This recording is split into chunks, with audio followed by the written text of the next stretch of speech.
수강생 여러분, 안녕하세요. 한국경제와 학교교육 강의를 맡은 고선입니다. 이번 강의에서는 한국의 유아교육과 초등교육에 대해 살펴보겠습니다. 지난 강의에서는 한국의 학교 교육 제도가 역사 속에서 어떻게 현재와 같은 모습으로 진화해 왔는지 살펴보았습니다. 이번 3주차 강의에는 한국 유아교육과 초등교육에 초점을 맞추어 보편적으로 확대된 과정과 이후 나타난 문제점 및 과제들에 대해 하나씩 논의하겠습니다. 첫 번째로 식민지기의 초등교육에 대해 말씀드리겠습니다. 식민지기 이전에 한국에서는 소학교와 중학교를 통한 초중등 교육 체계가 마련되어 있었습니다. 하지만 아직 학교 수나 학생 수에 있어서는 주목할 만한 발전을 이루지는 못한 상태였습니다. 이전 강의들에서 설명드렸던 대로 식민지기에는 이러한 교육제도가 정비됩니다. 조선인, 즉 한국인 학생들을 위한 초등교육기관은 보통학교로 이름이 바뀌었고, 중등교육기관의 이름은 남학교의 경우 고등보통학교, 여학교의 경우 여자고등보통학교가 됩니다. 당시에 여전히 소학교와 중학교, 고등여학교가 있었지만 이 학교들은 식민지에 거주하는 일본인들을 위한 학교였습니다. 일본인 교육은 식민지에서도 일본에서와 같이 이루어졌습니다. 일본 식민지 정부는 한국인에 대한 교육을 처음에는 일본과 동일하게 실시하지 않았습니다. 사진은 1910년 관립소학교의 수업 광경입니다. 교실 안에 앉아있는 학생 수는 30 내지 40여 명으로 보입니다. 학생들은 모두 남학생으로 보이고 전통적인 방식으로 머리를 따 묶은 경우도, 신식으로 짧게 자른 경우도 보입니다. 칠판 앞에 서 있는 교사는 2명입니다. 흰 한복을 입은 교사는 한국인 선생으로 보입니다. 칠판에 적힌 내용 역시 한글입니다. 아마도 한글 독본과 관련한 내용을 가르치는 중으로 보입니다.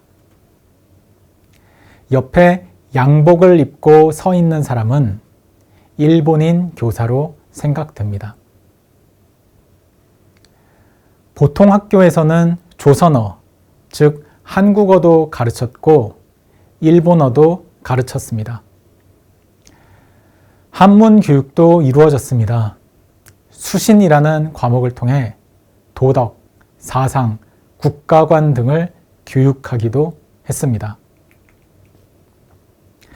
재봉, 수예, 농업, 상업 등 실과 수업도 이루어졌습니다. 사진은 1910년대 후반 보통학교의 실과 수업 모습입니다. 초등교육이 점차 확대되면서 보통학교의 교육 연한도 일본인 소학교와 같이 6년으로 연장되고 수업 내용도 통일되기 시작합니다. 1938년 제3차 조선교육령 이후에는 조선어 과목을 제외하면 한국인 학교와 일본인 학교의 교육 내용이 같아집니다.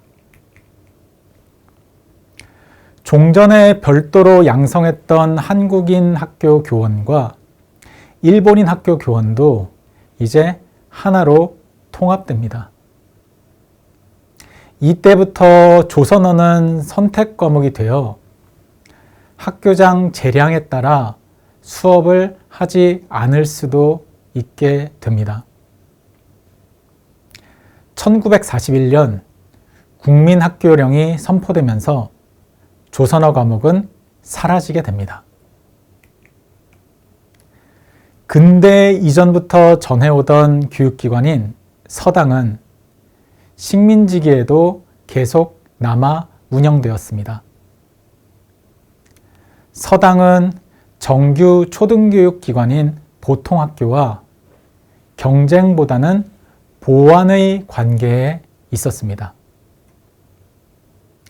즉, 보통학교를 가지 않고 서당만 다니기보다는 점차 보통학교를 다니면서 방과 후에 서당에도 가는 경우가 많아집니다.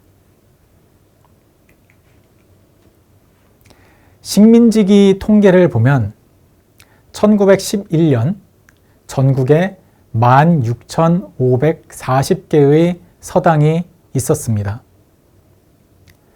서당의 수는 1920년에는 25,482개로 늘어납니다. 하지만 이후 꾸준히 감소하여 1943년에는 2,679개만 남습니다. 서당은 종종 전근대적인 낡은 교육으로 신식 교육과 비교되기도 했습니다. 사진은 식민지기에 조선총독부에서 제작한 사진 엽서입니다.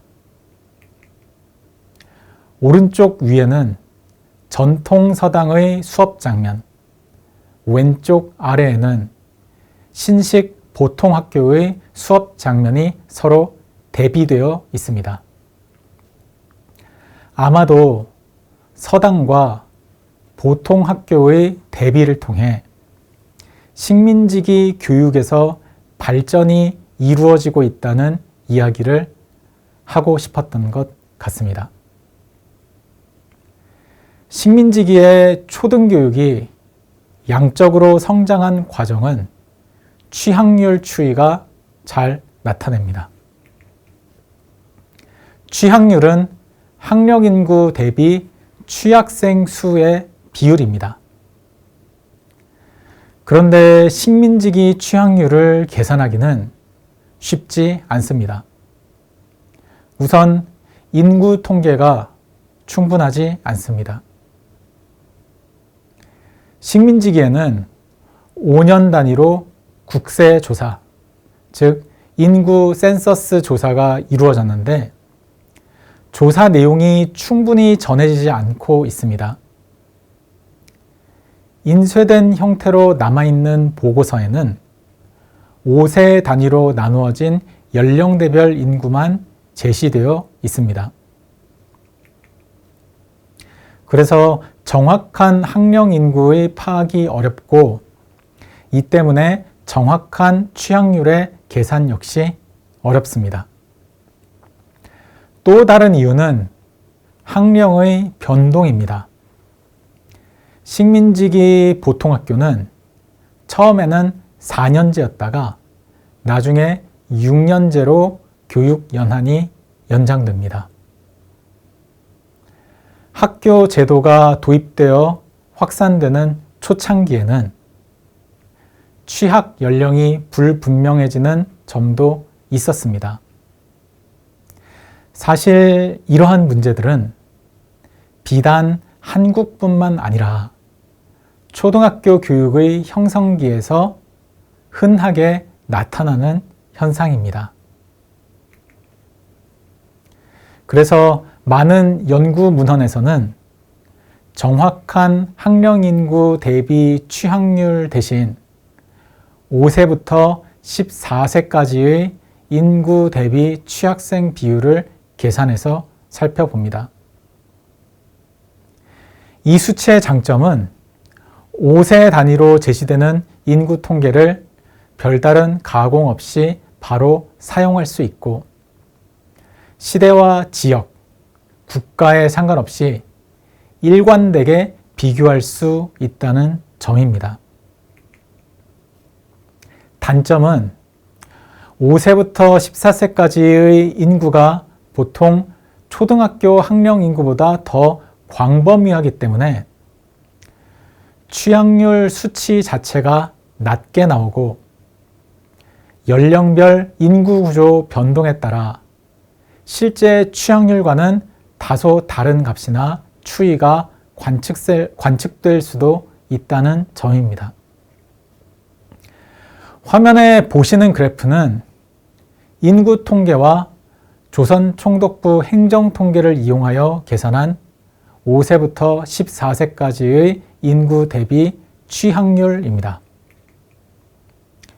국세 조사가 이루어지지 않은 연도의 인구는 로그 선형 추세로 추계했습니다. 파란색 선이 보통 학교 취약률을 보여줍니다. 1910년 한국이 일본의 식민지가 된 이후 다소 서서히 증가하던 보통학교 취약률은 이후 두 번의 급성장기를 맞이합니다. 첫 번째 급성장기는 1919년부터 1925년 무렵까지였습니다. 1919년 3.1운동 이후 일본의 식민지 통치 정책에 변화가 생기며 학교 교육 정책도 변화하였고 초등교육의 팽창이 나타나게 됩니다. 이후 한동안 정체되던 취약률은 1932년 무렵부터 다시 빠르게 증가합니다. 이때의 증가 추세는 식민지기 말까지 지속됩니다. 노란색 선은 5세부터 14세 인구 대비 서당을 다니는 사람들의 비율입니다. 일종의 서당 취약률입니다. 1910년대까지는 서당 취약률이 보통학교 취약률보다 높았습니다. 이는 당시 한국인들이 보통학교보다 서당을 더 선호했기 때문일 수도 있습니다. 한국인들은 보통학교를 더 선호했지만 보통학교가 충분치 않았고 반면에 서당은 충분히 많았기 때문에 그러했을 수도 있습니다. 보통학교 공급이 충분치 않아 서당 취약률이 높았다는 뜻입니다. 1910년대에 다소 증가했던 서당 취약률은 1920년대부터 감소합니다. 보통학교는 정부에서 세운 관제학교, 즉 공립학교입니다. 식민지기 이전부터 선교사 또는 한국인 독지가 등이 사립학교를 설립해 운영해 오기도 했는데 이러한 사립학교의 취약률은 큰 의미가 없는 수준으로 낮았습니다. 사립학교의 수가 의미 있는 수준으로 많지는 않았기 때문입니다. 5부터 14세 인구 대비 취약률은 국제 비교가 가능합니다. 화면의 그래프는 1910년부터 1940년까지 한국, 일본, 대만, 브라질, 인도의 초등교육 취약률 추이를 보여줍니다. 아시아 평균과 세계 평균도 함께 제시되어 있습니다. 당시 일본은 이미 초등교육의 보편적 확산을 이룩한 뒤였습니다. 그래서 5부터 14세 초등 취약률이 60% 수준으로 계속 나타납니다.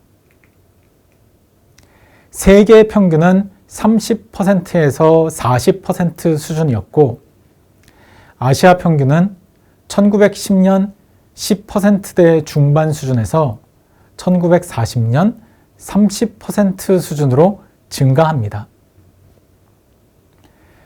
식민지 조선의 초등 취약률은 1910년대에는 10%에도 미치지 못했습니다. 당시 대만과 인도보다는 높았지만 브라질보다 낮았고 아시아 평균보다도 낮았습니다. 그래프에 제시하지는 않았지만 아프리카의 식민지였던 모리셔스, 나아살랜드, 북로디지아와 남로디지아보다도 낮은 수준이었습니다. 식민지기 동안 조선, 즉 한국의 초등 취학률은 꾸준히 성장합니다. 하지만 1940년이 되어서야 아시아 평균과 브라질의 취학률을 따라잡습니다. 한 가지 흥미로운 비교 대상은 대만입니다. 한국과 같이 일본의 식민지였던 대만의 취학률은 1910년에는 오히려 한국보다 낮았습니다. 하지만 이후 더 빠른 속도로 성장하며 1940년대가 되면 일본 수준을 기록합니다. 초등교육이 식민지기 말이면 대만에서는 거의 보편적으로 확대되었음을 의미합니다. 대만은 함께 일본의 식민지였지만 대만의 초등교육 확대가 조선보다 더 빨랐던 이유에 대해서는 여러 의견이 제시되고 있습니다. 대만이 더 이른 시기에 식민지가 되었고 인구 규모나 면적 등이 더 작았기 때문이라는 의견도 있습니다. 대만 사람들이 조선 사람들에 비해 식민 지배에 더 협력적이고 저항이 작았기 때문이라는 설명도 있습니다. 이외에도 고선과 박기주의 연구는 교육재정 구조의 차이에 주목합니다. 식민지기 대만의 초등교육 재정은 각급 정부에서 분담하여 지원했고 상급 정부의 지원은 재정을 충분히 확충하여 교육을 더 빠르게 확산시키는 데에 크게 도움이 되었습니다. 식민지기 조선의 초등교육, 즉 보통학교 재정은 대만보다 각 지역에 대한 재정 의존도가 더 컸습니다. 그래서 각 지역에서 학교 교육을 위한 세금을 부담하는 지주 세력의 영향을 더 크게 받았고 학교 교육이 보편적으로 확산되기보다는 지역 엘리트 중심으로 전개되는 경향이 있었다고 설명합니다. 식민지기에 초등교육의 확대가 이루어졌음에도 불구하고 취학률 증가 추이가 다른 국가들만큼 인상적이지 못했던 이유는 성별 격차에서 찾을 수 있습니다. 조금 더 현실에 가까운 수치를 계산하기 위해 이번 그래프에서는 식민지기 말의 국민학교 취학 연령인 8세부터 13세까지의 인구 대비 초등학교 취학률을 계산해 봤습니다. 실제 8세부터 13세까지의 인구 규모는 알 수 없으므로 흔히 사용하는 대로 전체 인구의 14.3%로 가정하여 추계했습니다. 성별로 나누어 취학률을 계산해 보면 남성 취학률 추이는 전체 취학률 추이와 동일하게 관측됩니다. 식민지기의 초등교육 확대는 남학생들 위주로 이루어졌다는 뜻입니다. 반면 여성 초등학교 취학률은 8세부터 13세 인구를 기준으로 1935년 이전까지는 10%에도 미치지 못했습니다. 여성 취학률은 1930년대에 들어와서야 증가하기 시작합니다. 그리고 1940년대에 들어와서야 비로소 30%를 넘어섭니다. 당시 남성 취학률은 70%에 육박하고 있었습니다. 지금까지 식민지기 초등교육의 성립과 양적 성장 과정을 살펴보았습니다. 보통학교, 소학교, 국민학교로 이름이 바뀌면서 진행된 식민지기의 초등교육은 상당한 양적 성장을 이루었습니다. 하지만 이러한 식민지기 초등교육의 양적 성장은 남성 위주로 이루어졌고 여성교육의 확대는 1930년대가 지나고 나서야 점차 이루어졌습니다. 식민지기 교육의 또 다른 특징은 일본인과 조선인 교육이 서로 분리되어 이루어졌다는 점입니다. 1938년 이후로 일본인과 조선인 학교 명칭 및 교육과정이 통합되기는 하지만 분리교육은 이후에도 계속 이어졌습니다.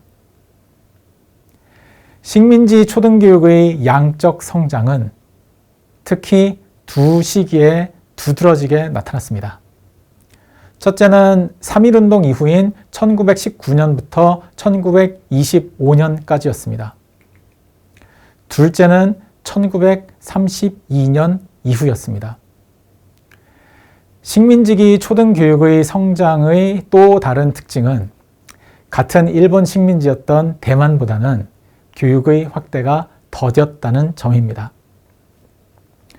대만은 식민지기 말이 되면 초등교육 취학률이 거의 일본 수준에 근접하게 됩니다. 식민지기 동안 초등교육이 보편적으로 확대되었다고 볼 수 있습니다. 식민지 조선에서도 초등교육이 양적으로 확대되기는 했지만 식민지기가 끝날 때에도 취학률이 아직 일본이나 대만 수준에는 미치지 못했습니다. 다음 시간은 식민지기에 초등교육이 양적으로 성장한 배경에 대해 논의해 보도록 하겠습니다.